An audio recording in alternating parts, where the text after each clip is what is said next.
অতএব আগামীতে দেশে নির্বাচন হবে। আমি আসিফ হুজুর খুবই ছোট মানুষ, খুবই নগণ্য, খুবই অযোগ্য, এটা আমি মনে প্রাণে বিশ্বাস করি। আমার আহামরি কোনো ইলম আমল কিছুই নাই।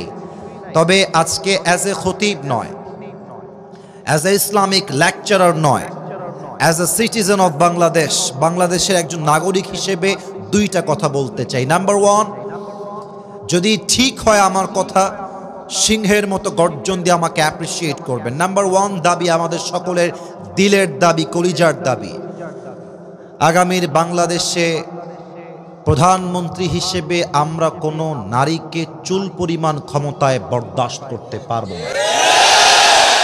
আপনার সবাই দ্বিমত না একমত? দ্বিতীয় কথা আর একটু বুঝে শুনতে হবে।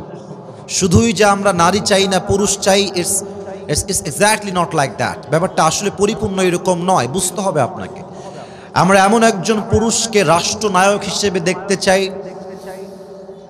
এমন একজন পুরুষকে দেশের ক্ষমতার চেয়ারে দেখতে চাই, এমন একজন প্রধানমন্ত্রী আগামীতে আমরা চাই যিনি একই সময়ে এই দেশের প্রধানমন্ত্রী হবেন, তার কোয়ালিফিকেশন, তার কাবিলিয়ত, তার ইস্তেদাদ, তার যোগ্যতা এতটা হাইলি কোয়ালিফাইড হবে। আমাদের দেশের প্রধানমন্ত্রী হবে এমন যিনি একই সময়ে জাতীয় সংসদে দাঁড়িয়ে বক্তব্য দিবেন, এবং তার যোগ্যতা হবে এমন, আমাদের প্রধানমন্ত্রী চাইলে জাতীয় মসজিদ বাইতুল মুকাররমে দাঁড়িয়ে জুমার খুতবা দেওয়ার যোগ্যতাও রাখবেন। এমন প্রধানমন্ত্রী আমরা আগামীতে বাংলাদেশে চাই কি চাই না? আরে গাইবান্দার ভাইয়েরা, দেশের প্রধানমন্ত্রী যদি হয় জাতীয় মসজিদ বাইতুল মুকাররমের খতিব, আনসার মি লাউডলি, জোরে উত্তর দেন, দেশে কি আর সুদ থাকবে?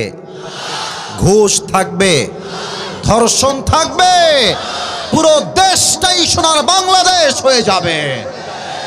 আল্লাহ এমন রাষ্ট্র আমাদের সবাইকে কায়েম করার তৌফিক দান করুক। পড়েন সবাই দিল থেকে আমিন।